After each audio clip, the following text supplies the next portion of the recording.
سیدہ عائشہ صدیقہ رضی اللہ تعالیٰ عنہ سے روایت ہے، رسول اللہ صلی اللہ علیہ وآلہ وسلم نے فرمایا، اللہ تعالیٰ ہر معاملے میں نرمی کرنے کو پسند فرماتا ہے۔ رسول اللہ صلی اللہ علیہ وآلہ وسلم نے فرمایا، ہمارے اور کافروں کے درمیان فرق نماز ہے، جس نے نماز چھوڑ دی اس نے کفر کیا۔ مسلمان اور کفر و شرک کے درمیان فرق نماز ہے۔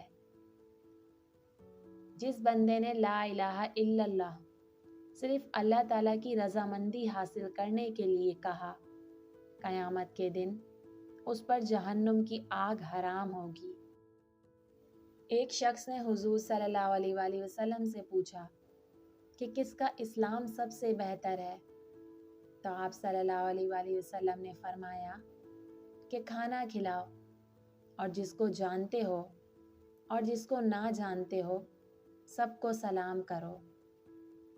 آپ صلی اللہ علیہ وآلہ وسلم نے فرمایا، کوئی بندہ مومن نہیں ہوتا جب تک اس کو میری محبت گھر والوں، مال و دولت اور سب لوگوں سے زیادہ نہ ہو۔